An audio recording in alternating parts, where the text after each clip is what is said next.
Israel और Hamas के बीच 15 महीने से ज्यादा समय से चली आ रही ये जंग रुक गई है। फिलहाल अमेरिका, कतर और मिस्र की महीनों पुरानी कसरत और मध्यस्थता के बाद ये मुमकिन हो पाया है।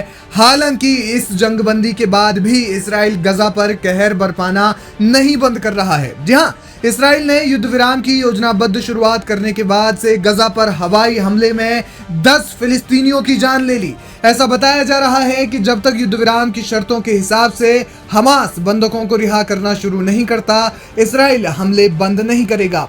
रविवार को एक बयान में गजा स्वास्थ्य मंत्रालय ने कहा कि शहर में इसराइली हमले में 6 लोग मारे गए, उत्तरी गजा में 3 और रफा में 1 व्यक्ति की मौत हो गई, जबकि 25 से अधिक लोग घायल बताए जा रहे हैं।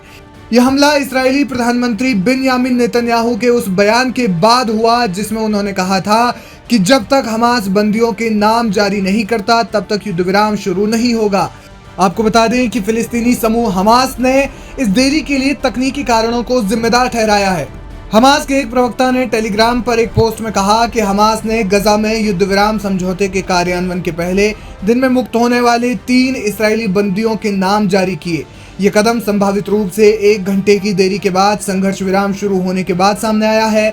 हमास की सशस्त्र शाखा कासिम अल ब्रिगेड के प्रवक्ता अबू उबैदा ने कहा कि कैदी विनिमय सौदे के हिस्से के रूप में हमने आज 3 महिला बंधकों को रिहा करने का फैसला किया, जिनके नाम रोमी गोनेन जिनकी उम्र 24 वर्ष है, एमिली दामरी इनकी उम्र 28 वर्ष है और डोरोन शतानबर खैर जिनकी उम्र 31 वर्ष है। उन्हें रिहा करने के लिए हमास ने नाम भी जारी किए, लेकिन बावजूद इसके इसराइल ने लगातार हमले जारी रखे हैं और इस ताज़ा हमले में 10 फिलिस्तीनियों की मौत हो गई है।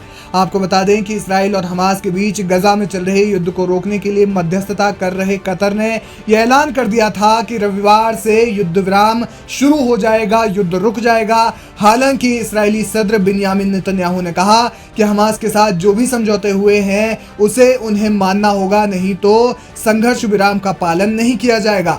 उन्होंने कहा कि जिन बंधकों की रिहाई होनी है उनकी लिस्ट हमास की तरफ से सौंपी जानी चाहिए। इसराइल को वो लिस्ट नहीं सौंपी गई और ऐसे में यही एक कारण बताया जा रहा है कि इसराइल ने गजा में हमला कर दिया।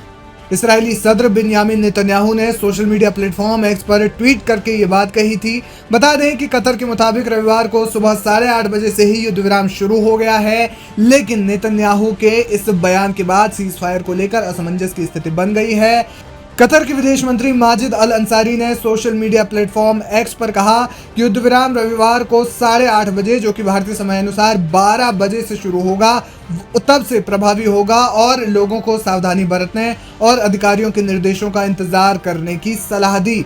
लेकिन इसके बाद से जिस तरीके से अब इसराइल ने गजा में हमला करके 10 फिलिस्तीनियों की हत्या कर दी है वो वाकई चिंताजनक है और यहाँ पर एक बड़ा सवाल भी उठ रहा है कि क्या ये संघर्ष विराम पूरा हो पाएगा या फिर बीच में से ही टूट जाएगा।